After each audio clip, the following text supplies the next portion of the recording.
Hi friends, my name is Afsar Khan and you are watching my channel and today we are going to talk about culture study।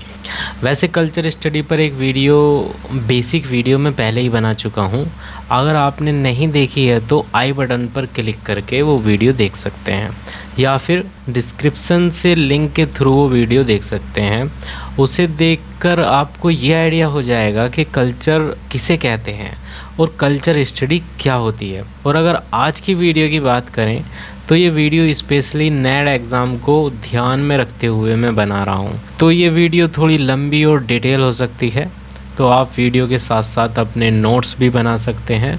So now let's start the video start करने से पहले जान लेते हैं कि हम इस video में क्या बात करने वाले हैं। सबसे पहले हम बात करने वाले हैं कि कल्चर स्टडी क्या होती है। इसके बाद में बात करेंगे कि स्टूडेंट्स को क्यों ज़रूरी होता है कि वो कल्चर स्टडी को स्टडी करें, और इसके बाद में बात करेंगे कि ब्रीफ हिस्ट्री की बात करेंगे कल्चर स्टडी की, और इसके बाद में उसको डिफ़ाइन करने की कोशिश करेंगे, और इसके बाद में इसके करैक्टरिस्टिक्स की बात करेंगे, और सबसे लास्ट में हम बात करेंगे कि कल्चर स्टडी में किन किन स्कॉलर्स ने कंट्रीब्यूट किया है और उनके क्या क्या की टर्म्स हैं, जो मेजर की टर्म्स हैं उनकी बात करेंगे। सो कल्चर स्टडी के बारे में हम कह सकते हैं कि ये एक ऐसी फील्ड है जिसमें बहुत सारी फील्ड आती है। यानी कि कल्चर स्टडी के जो स्कॉलर हैं वो कहते हैं कि ये इंटरडिसिप्लिनरी है, मींस कोई एक डिसिप्लिन नहीं है इसमें बहुत सारे डिसिप्लिन हैं, बहुत सारे थॉट्स हैं, बहुत सारे आइडियाज़ को एक साथ लेकर चलती है। इसमें कई अलग अलग डिफरेंट सब्जेक्ट्स ऑफ एरिया आते हैं, जैसे सोशोलॉजी, एंथ्रोपोलॉजी, पॉलिटिकल साइंस और हिस्ट्री।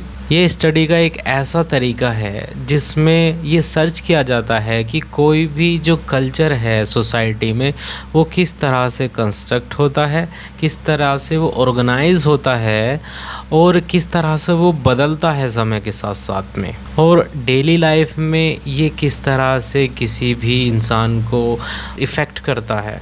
आई होप आपको यहाँ तक समझ आ गया होगा कि कल्चर स्टडी क्या है।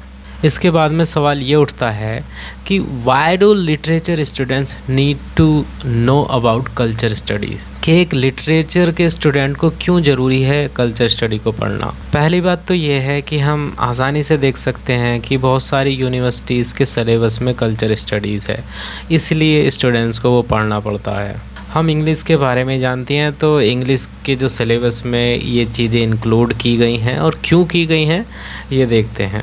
दूसरा रीज़न ये आता है कि कल्चर स्टडी में हमें बहुत सारी चीज़ें पढ़ने को मिलती हैं, जैसे कि फेमिनिज़म, मार्क्सिज़म और क्वेयर थ्योरी और इको क्रिटिसिज्म, और बहुत सारी स्टडी की फील्ड हैं जो हमें पढ़नी पड़ती हैं कल्चर स्टडी के अंदर, जिन्हें पढ़ने के बाद में एक स्टूडेंट को काफ़ी अच्छी नॉलेज हो जाती है। अब एक और सवाल उठता है कि इतनी सारी नॉलेज का एक लिटरेचर का स्टूडेंट करना क्या है, उसको इतनी सारी चीज़ों को पढ़ करके।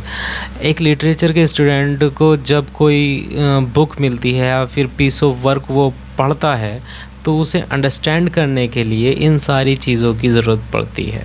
मीन्स जब एक लिटरेचर के स्टूडेंट के पास में कोई पीस ऑफ वर्क आता है, तब अगर हम उसे क्रिटिसाइज़ करते हैं, उसे एनालाइज़ करते हैं, तो ये सारी फील्ड की जो नॉलेज है हमें वहाँ पर उस पीस ऑफ वर्क को समझने में हमारी हेल्प करती है। मतलब अगर हम किसी चीज़ को क्रिटिसाइज़ करते हैं, किसी भी वर्क को, तो हम उसे फेमिनिज़म पॉइंट ऑफ व्यू से एनालाइज़ कर सकते हैं, उसमें चीज़ें ढूंढ सकते हैं कि क्या यहाँ पर वुमेंस के ख़िलाफ़ हुआ है या उनके कुछ सपोर्ट में कोई चीज़ हो रही है। तो इसी तरह से मीनिंग्स की जो लेयर है हम उनको इन स्टडी के थ्रू निकाल सकते हैं।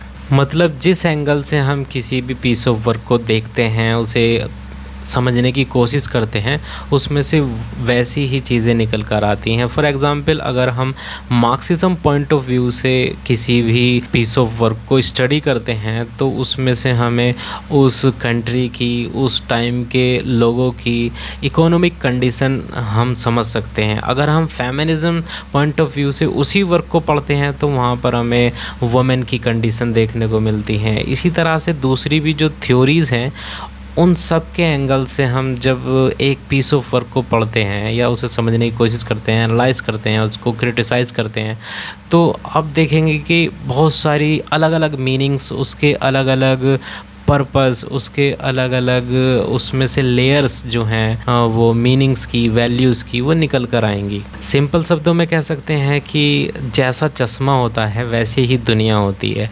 मीन्स अगर हम जैसा देखने की कोशिश करते हैं वैसी ही चीज़ें, वैसी ही मीनिंग हम निकाल सकते हैं। तो एक पीस ऑफ वर्क को समझने के लिए हमें कल्चर स्टडी को पढ़ना पड़ता है। तो यही रीज़न है एक लिटरेचर के स्टूडेंट को कल्चर स्टडी पढ़नी पड़ती है, ताकि वो दूसरे लिटरेचर को इन थ्योरीज़ की मदद से आसानी से समझ सके और समझ करके दूसरों को समझा सके। इसके बाद में बात करते हैं कल्चर स्टडी की हिस्ट्री के बारे में कि ये कब और कैसे स्टार्ट हुई। तो कल्चर स्टडी की स्टार्टिंग होती है 1950 से। 1950 में 3 स्कॉलर्स थे मेन, इनका नाम याद रखना है हमें कल्चर स्टडी में, ये बहुत ही इम्पोर्टेंट है, इनके बिना कल्चर स्टडी है नहीं। और ये नाम है Richard Howard, E.P. Thomson and Raymond William. अगर कहीं भी कल्चर स्टडी का नाम आता है तो आपको ये तीनों नाम याद होने चाहिए। और ये स्टार्ट होती है ब्रिटेन में। इन तीनों स्कॉलर्स को ही कल्चर स्टडी का फाउंडर माना जाता है।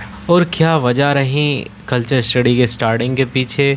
तो पोस्ट वॉर यानी कि वर्ल्ड वॉर के बाद में वर्किंग क्लास जो था वो सबसे बड़ी क्लास थी, तो उसका जो ट्रेडिशन और कल्चर था वो अंडर थ्रेट था, क्योंकि जो एलाइट क्लास थी और उसके अंडर में मीडिया थी, उसके अंदर में सब कुछ था। तो उस क्लास का यानी कि जो वर्किंग क्लास थी, वो मीडियम क्लास थी, उसका कल्चर कहीं ना कहीं कंट्रोल किया जा रहा था एलाइट क्लास के द्वारा या फिर रिच लोगों के द्वारा। इस कल्चर को बचाने के लिए ही रिचर्ड हॉवर्ड, E.P. थॉमसन और रेमन विलियम ने अपने वर्क्स लिखने स्टार्ट किए और उनके वर्क्स को काफ़ी तवज्जो मिली। उसके बाद में लोगों ने पढ़ा और उन पर, वो कहते हैं ना कि विचार किया, तो उन पर विचार किया और इसी से ही चीज़ें सुधरनी स्टार्ट हो गई।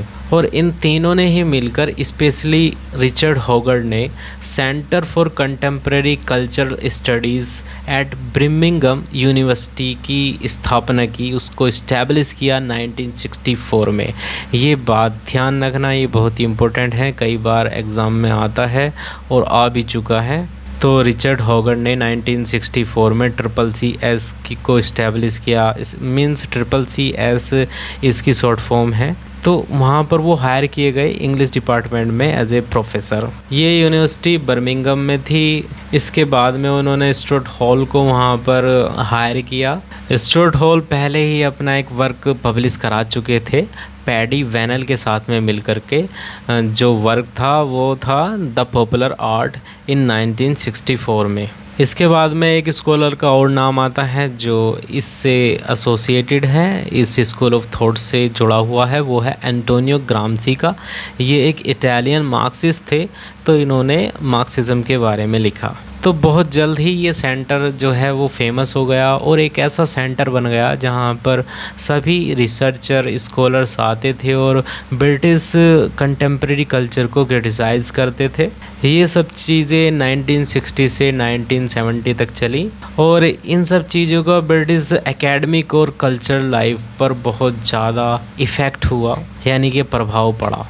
और इस चीज़ को आगे तक ले जाने वाले दो नेम और हैं, जो हैं रोला बार्थ का और मिशेल फूको का। मिशेल फूको जो थे वो एक मार्क्सिस्ट क्रिटिकल थिंकर थे जिन्होंने बहुत सारी चीज़ें लिखी इसी के रिलेटेड।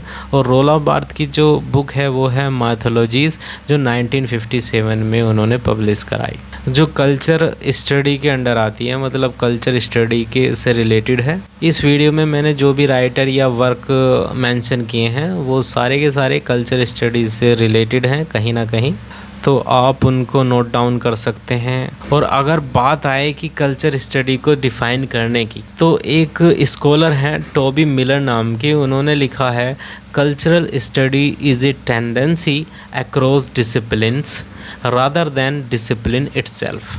आसान शब्दों में कह सकते हैं कि ये स्टडी की एक ऐसी टेंडेंसी है जो डिसिप्लिन्स में आती है। मतलब बहुत सारे डिसिप्लिन्स हैं इसमें, कोई एक डिसिप्लिन नहीं है।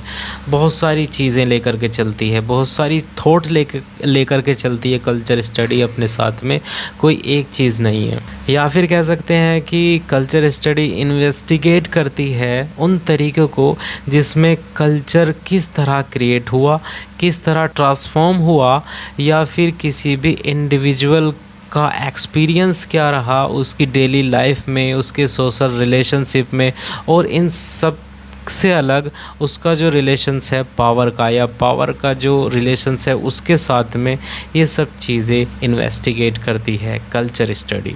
या फिर हम ये भी कह सकते हैं कि कल्चर स्टडी सिर्फ टेक्स्ट के या आइडियोलॉजीज़ के बारे में नहीं है, यानी कि बुक्स और आइडियोलॉजीज़ के बारे में नहीं है।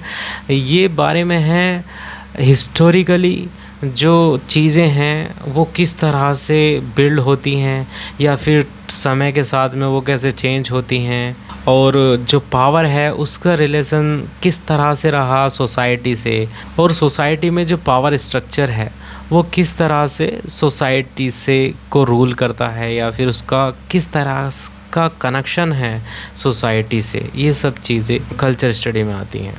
इसमें आता है class structure, national formations, ethnicity, sexual orientation, gender and generation. Culture study इस तरह से देखती है कि कल्चर कोई एक फ़िक्स चीज़ नहीं है, या फिर बंधी हुई चीज़ नहीं है, कोई स्टेबल चीज़ नहीं है, बल्कि एक ऐसी चीज़ है जो हमेशा बदलती है। इसकी प्रैक्टिस और इसके प्रोसेस हमेशा बदलते रहते हैं। और अगर हम बात करें कि कल्चर स्टडी किन किन चीज़ों से बनी हुई होती है या फिर जुड़ी हुई होती है, तो इसमें पॉलिटिकली क्रिटिकल अप्रोचेज़ आती हैं, जैसे कि semiotics, Marxism, feminist theory, ethnography, critical race theory, post structuralism, post colonialism, social theory, political theory, history, philosophy, literary theory, media theory, film video studies, communication studies, political economy, translation studies, museum studies and art history criticism. इन सब चीज़ों की study की जाती है इस culture study में, ताकि पता चल सके कि हिस्ट्री में या फिर जो कुछ चल रहा है उसमें क्या क्या चीज़ें हैं, किस किस तरह से बदलाव आ रहे हैं, और क्या क्या सोसाइटी का रिलेशंस किन किन चीज़ों से कैसा है। तो ये अपने आप में काफ़ी कॉम्प्लिकेटेड चीज़ है। आई होप आपको कुछ कुछ तो समझ आ ही गया होगा अब तक कि कल्चर स्टडी क्या है। हालांकि इस वीडियो में जो फैक्ट्स हैं वो आपको ध्यान रखने हैं, और इन फैक्ट्स के जो चारों तरफ ये कहानी है, ये जो स्टोरी है, सिर्फ आपको जो आसानी से ये फैक्ट्स याद हो जाएं इसके लिए है। क्योंकि फैक्ट्स आसानी से याद नहीं होते अकेले, अगर उनके साथ में कोई स्टोरी या कोई कनेक्शन जुड़ जाता है तो वो याद हो जाते हैं। आई होप आपको कुछ कुछ समझ आया होगा और कुछ चीज़ें याद हो चुकी होंगी, और अगर याद नहीं होती हैं तो आप उन्हें नोट डाउन करके याद कर सकते हैं। इसके बाद में हम बात करते हैं कल्चर स्टडी के करैक्टरिस्टिक्स की, मतलब कल्चर स्टडी का एम क्या होता है। तो कल्चर स्टडी जो होती है वो कल्चर के प्रैक्टिस को एग्ज़ामिन करती है, और उसका जो रिलेशन है पावर से उसको देखती है। पावर मीन्स जो पॉलिटिकली पावर। दूसरा आता है कि कल्चर स्टडी का जो ऑब्जेक्टिव होता है, यानी कि उसका जो एम होता है वो ये होता है कि वो कल्चर के हर एक फॉर्म को समझने का या उसको एनालाइज करने की कोशिश करती है सोशल और पॉलिटिकल कॉन्टेक्स्ट में, जिसमें खुद कल्चर जो होता है वो एग्जिस्ट करता है। कल्चर स्टडी से रिलेटेड एक स्कूल ऑफ थॉट था एक्चुअली, जिसका नाम था फ्रैंकफर्ट स्कूल ऑफ सोशियोलॉजी। वो एक मार्क्सिस्ट एंटोनियो ग्राम्सी से इन्फ्लुएंस था। एंटोनियो ग्राम्सी की हमने इस वीडियो में पहले भी बात की थी, जो ब्रिमिंगम स्कूल में जो स्कॉलर्स थे उनके बीच में एक मेंबर थे, और वो इन्फ्लुएंस थे यानी कि प्रभावित थे एल्थुजर के स्ट्रक्चरलिस्ट स्कूल से। मीन्स एक मूवमेंट था या एक थ्योरी कह लीजिए, स्ट्रक्चरलिज्म, उससे इन्फ्लुएंस थे।